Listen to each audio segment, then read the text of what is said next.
Good evening, and welcome to the first Dulwich Players virtual production. Today we bring you Open Your Ears, a selection of scenes from Shakespeare plays which provide some insight into how the world of stage informed Shakespeare's writings.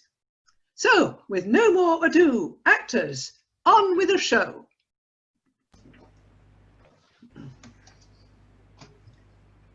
Open your ears.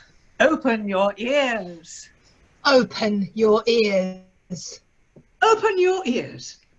That's the way William Shakespeare opened his play, Henry IV, Part 2. The theatre had no curtain to raise to let the audience know the show was starting, so, as many writers did in his day, Shakespeare often used a prologue to... Oh, for a muse of fire that would ascend the brightest heaven of invention, a kingdom for a stage, princes to act, and monarchs to behold the swelling scene. But pardon, gentles all, the flat unraised spirits that have dared on this unworthy scaffold to bring forth so great an object. Can this cockpit hold the vasty fields of France, or may we cram within this wooden O the very casks that did affright the air at Agincourt? And let us, ciphers to this great account, on your imaginary forces work. Suppose within the girdle of these walls are now confined two mighty monarchies, whose high upreared and abutting fronts the perilous narrow ocean parts asunder. Piece out our imperfections with your thoughts. Think, when we talk of horses, that you see them, printing their proud hooves of the receiving earth, for 'tis your thoughts that must now deck our kings, carry them here and there, jumping o'er times. Turning the accomplishment of many years into an hourglass, for the which supply admit us chorus to this history, who prologue like your humble patience pray, gently to hear, kindly to judge our play. Playwrights in Shakespeare's day used prologues. Two households, both alike in dignity. In fair Verona, where we lay our scene, From ancient grudge break to new mutiny. where civil blood makes civil hands unclean. From forth the fatal loins of these two foes, a pair of star-crossed lovers take their life. Whose misadventured, piteous overthrows do with their death bury their parents' strife. The fearful passage of their death-marked love. And the continuance of their parents' rage Which, but with their children's end, naught could remove. is now the 2 hours' traffic of our stage. The which, if you with patient ears attend, what here shall miss, our toil shall strive to mend. Is this a prologue or the posy of a ring? 'Tis brief, my lord. As women's love. Lots of Shakespeare's friends and fellow playwrights used prologues. Gentlemen, not for want of a prologue, but by way of a new one, I am sent out to you here with a scrivener and certain articles drawn out in haste between our author and you, which if you please to hear, and as they appear reasonable to approve of, the play will follow presently. Read, scribe. Articles of agreement between the spectators or hearers and the author of our play or the other party, the 27th day of April, 2020. In premise, it is covenanted and agreed by and between the parties above said, and the said spectators and hearers, as well as the curious and envious, as the favouring and judicious, as also the grounded judgments and understandings, do for themselves severally covenant and agree to remain in the places that their money or friends have put them in, with patience, for the space of 2 hours and a half, and somewhat more. In which time the author promiseth to present them by us with a new sufficient play, merry, and as full of noise as sport, made to delight all and to offend none, provided they have either the wit or the honesty to think well of themselves. That was by Ben Jonson. Shakespeare used prologues to set the scene. He was a master of words. Henry IV, Part 2, opens with Open your ears. because the audience came to listen to the plays as much as watch them. We don't know much about Shakespeare, but we do know that he loved words and used words to create worlds. For Shakespeare, words created the world of the stage. All the world's a stage, and all the men and women merely players. They have their exits and their entrances, and one man in his time plays many parts, his acts being 7 ages. At first, the infant muking and puking in the nurse's arms. And then the whining schoolboy with his satchel and shining morning face, creeping like snail, unwillingly to school. And then the lover, sighing like furnace with a woeful ballad made to his mistress's eyebrow. Then a soldier, full of strange oaths, and bearded like a pard, jealous in honour, sudden and quick in quarrel, seeking the bubble reputation, even in the cannon's mouth. And then the justice, in fair round belly, with good capon lined, with eyes severe and beard of formal cut, full of wise saws and modern instances, and so he plays his part. The sixth age shifts into the lean and slippered pantaloon, with spectacles on nose and pouch on side, his youthful hose, well saved, a world too wide for his shrunk shank, and his big, manly voice, turning again toward childish treble, pipe, and whistles in his sound. Last scene of all that ends this strange, eventful history is second childishness and mere oblivion. Sun's teeth, sun's eyes, sun's taste, sun's everything. Sometimes Mr. Shakespeare used the stage as a metaphor for love. Here is his Sonnet 23. As an unperfect actor on the stage, who with his fear is put beside his part, or some fierce thing replete with too much rage, whose strength's abundance weakens his own heart, so I, or for fear of trust, forget to say the perfect ceremony of love's rite, and in mine own love's strength seem to decay, or charged with burden of my own love's might. Oh, let my books be then the eloquence, and dumb presages of my speaking breast, who plead for love and look for recompense, more than that tongue than more hath more expressed. Oh, learn to read what silent love hath writ, to hear with eyes belongs to love's fine wit. Writers have often used the stage as a metaphor for life and love, or even life and death.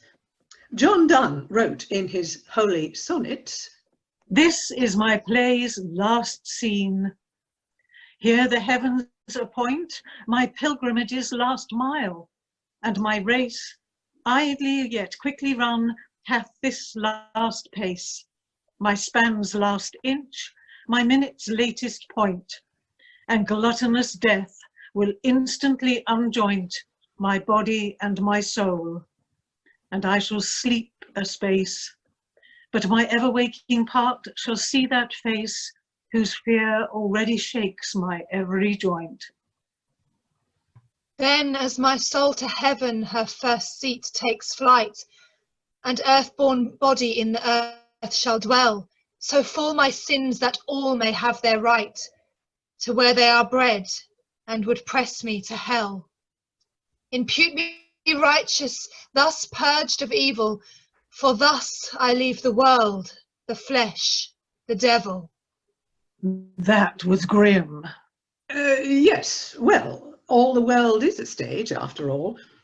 An idea not unique to Shakespeare, though. In 1613, Thomas Heywood wrote, The world's a theatre, the earth's a stage, which God and nature doth with actors fill.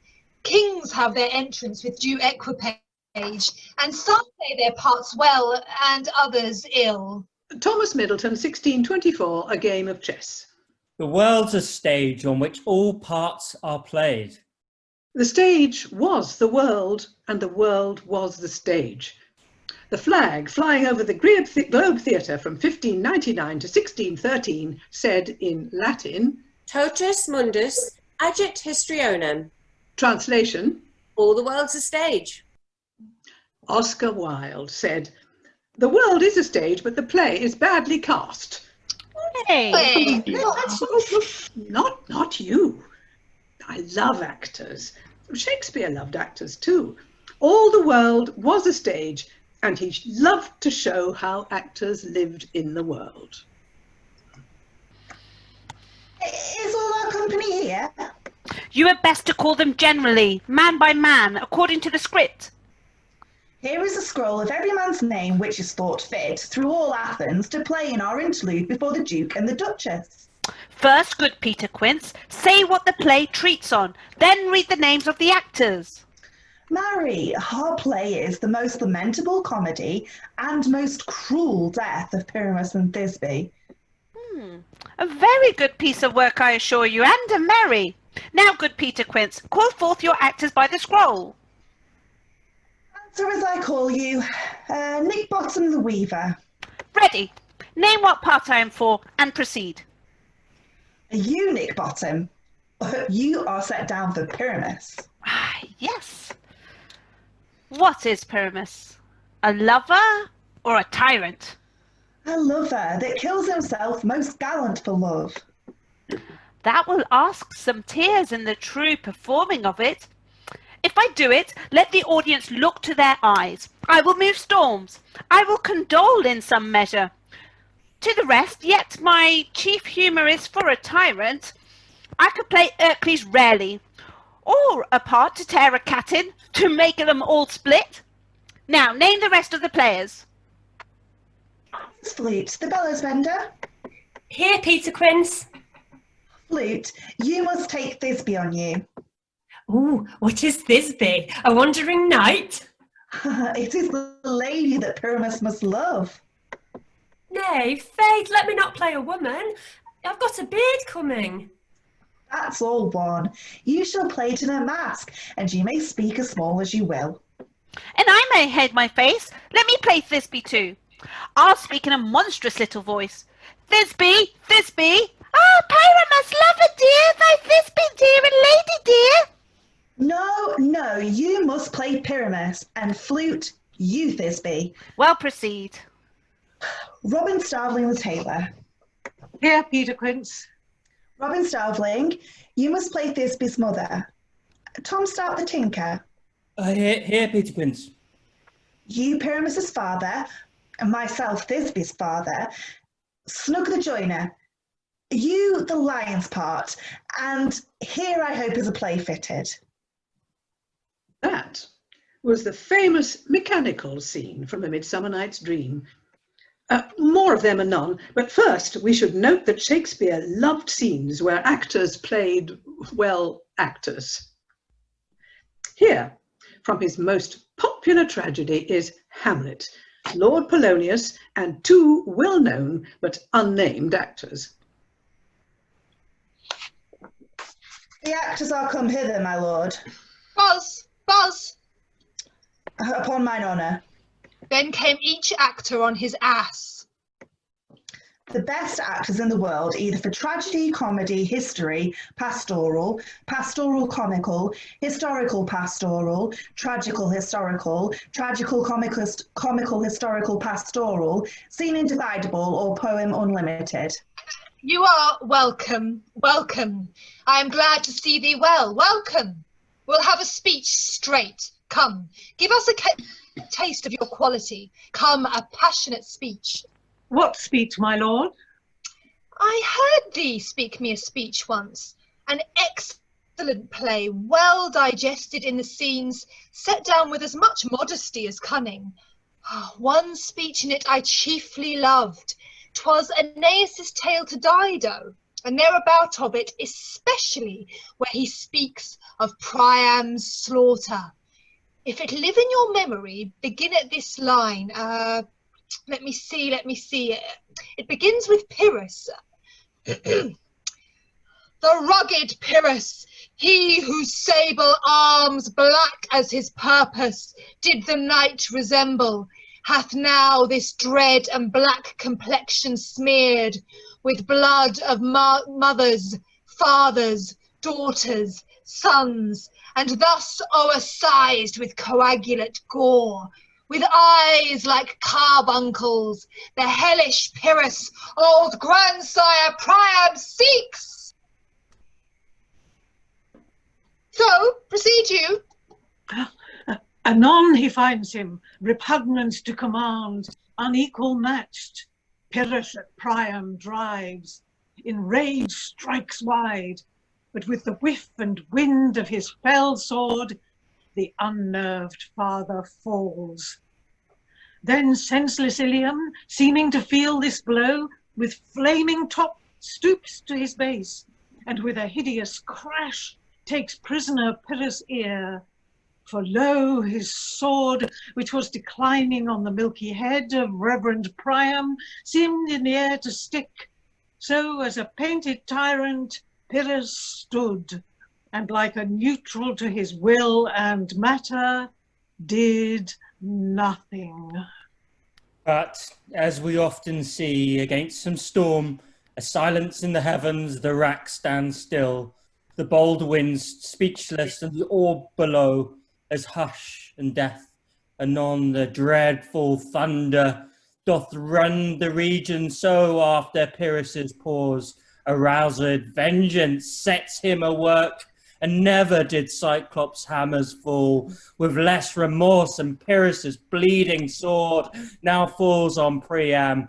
Out, out, thou strumpet, fortune! All you gods in general synod, take away her power. Break all the spokes and fellies from her wheel, and bow the round nave down the hill of heaven as low as to the fiends. This is too long. Even the history plays sometimes had plays within plays. In Henry IV, Part 1, Falstaff, a drunken fat knight, has been leading the Crown Prince of England into a life of crime and bawdy living. Prince Hal is about to be called before his father, the king. So, with a barmaid as the audience, Hal and Falstaff do a bit of practicing so the son can prepare for the confrontation with his father. Do thou stand for my father and examine me upon the particulars of my life. Shall I? Content.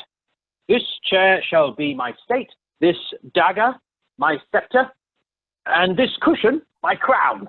Thy state is taken for a joined stool, thy golden sceptre for a leaden dagger, and thy precious rich crown for a pitiful bald crown. Oh, Jesu, this is excellent sport, i' faith. Weep not, sweet queen, for trickling tears are vain. Oh, the father, how he holds his countenance. For God's sake, Lord, convey my tristful queen, for tears do stop the floodgates of her eyes. Oh, Jesu, he doth it as like one of those harlotry players as ever I saw. Peace, good pint pot, peace, good tickle brain. Harry, I do not only marvel where thou spendest thy time, but also how thou art accompanied. For youth, the more it is wasted, the sooner it wears.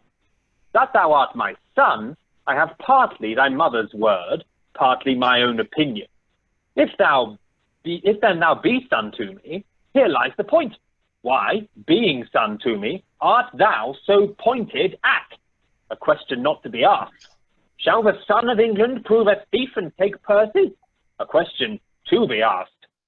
But yet there is a virtuous man, whom I have often noted in thy company, but I know not his name. Oh, what manner of man? And it like your majesty? A goodly portly man, in faith, and a corpulent, of a cheerful look, pleasing eye, and a most noble carriage. And as I think his age some 50, or by a lady inclining to 60.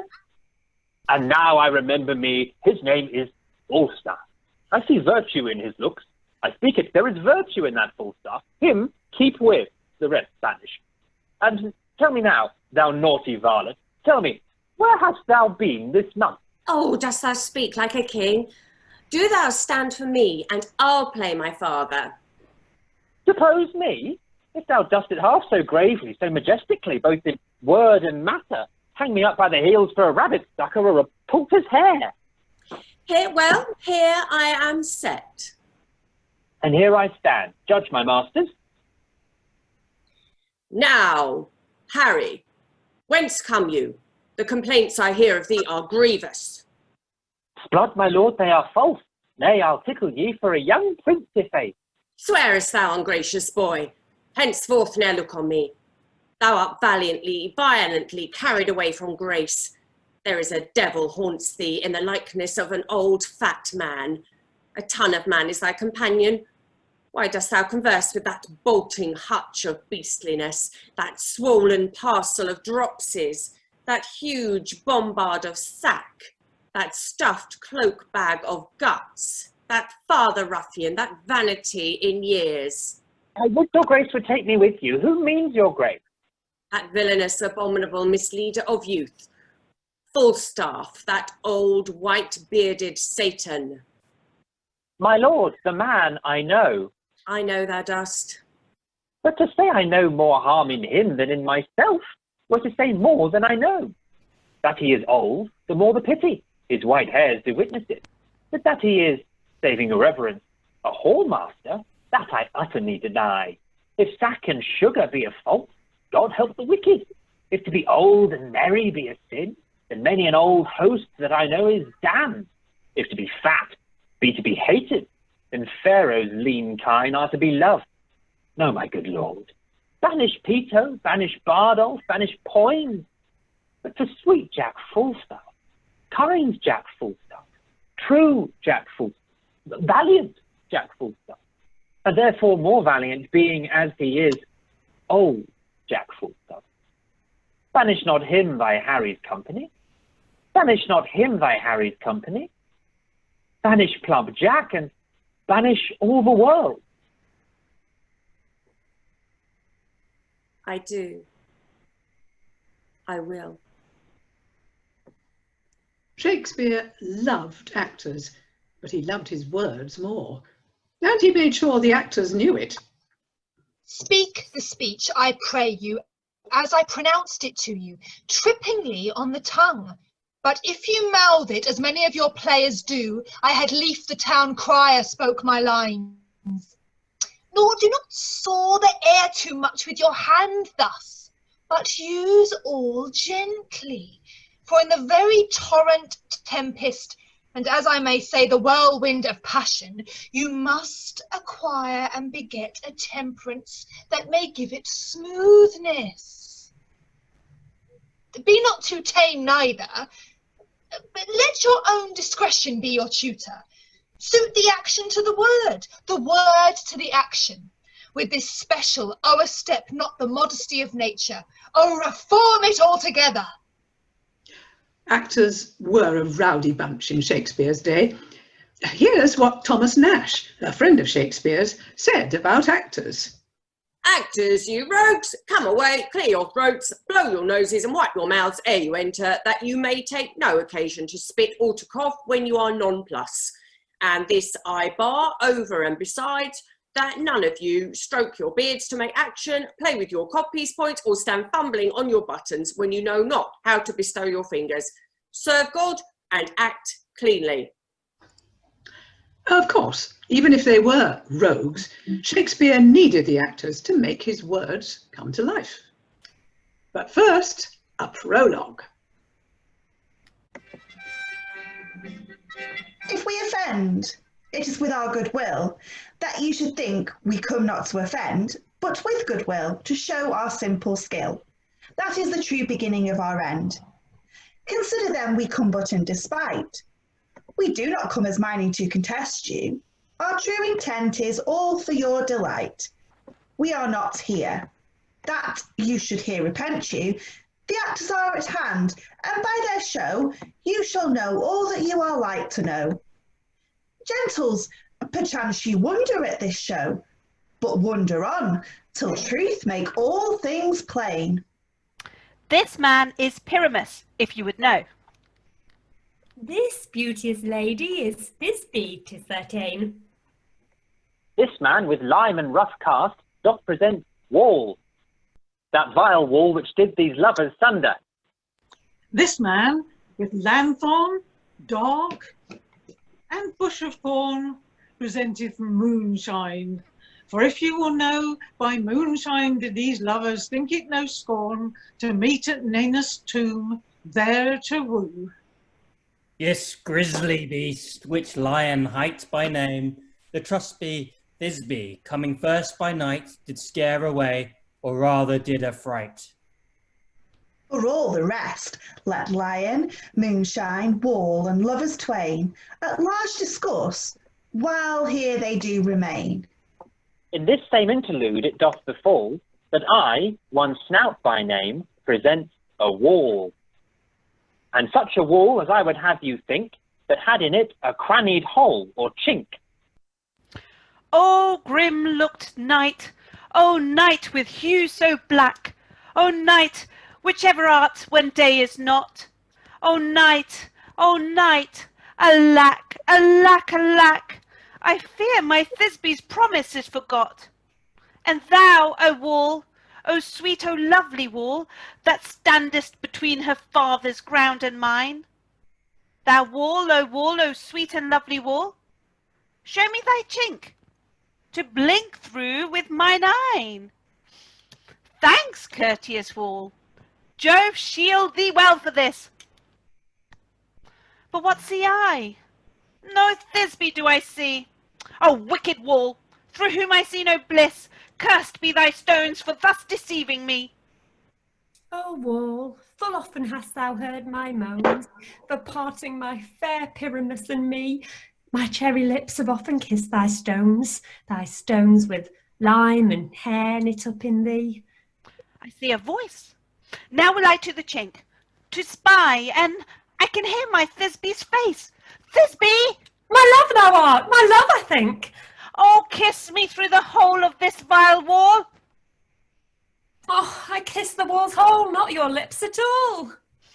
Wilt thou at Ninny's tomb meet me straight away? Oh, tide life, tide death, I come without delay. Thus have I, wall, my part discharged so, and being done, thus, wall, away doth go. You ladies, whose gentle hearts do fear the smallest monstrous mouse that creeps on floor, may now, perchance, both quake and tremble here, when lion rough in wildest rage doth roar. Then know that I, one Snug the joiner, am a lion fell, nor else no lion's dam. For if I should as lion come in strife into this place, 'twere pity on my life. This lantern doth the orned moon present. Myself the man in the moon do seem to be. All that I have to say is to tell you that the lantern is the moon, I the man in the moon. This thorn bush, my thorn bush, and this dog, my dog. This is old Ninny's tomb. Where is my love?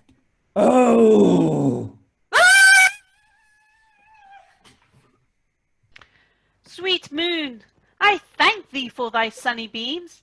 I thank thee, moon, for shining now so bright. For by thy gracious, golden, glittering gleams, I trust to take of truest Thisbe sight. But stay, O spite! But mark, poor knight, what dreadful dole is here? Eyes, do you see? How can it be? Oh, dainty duck, oh dear! Thy mantle good! What? Stained with blood? Approach, ye furies foul! Oh, fates, come, come! Cut thread and thrum! Quail, crush, conclude and quell! Oh, wherefore nature this thou lion's frame? Since lion vile hath here deflowered, my dear, which is... No, which was the fairest dame that lived, that loved, that liked, that looked with cheer. Come, tears confound, out sword and wound the pap of Pyramus, I that left pap where heart doth hop. Thus die I, thus. Now am I dead, now am I fled, My soul is in the sky. Tongue, lose thy light. Moon, take thy flight. Now die, die, die, die, die. Asleep, my love? What? Dead, my dove? Oh, Pyramus, arise. Speak, speak. Quite dumb. Dead, dead. A tomb must cover thy sweet eyes. These my lips, my cherry nose, those yellow cowslip cheeks, are gone, are gone. Lovers make moan. His eyes were green as leeks. Oh, sisters three, come, come to me, with hands as pale as milk. Lay them in gore, since you have shore with shears his thread of silk. Tongue, not a word.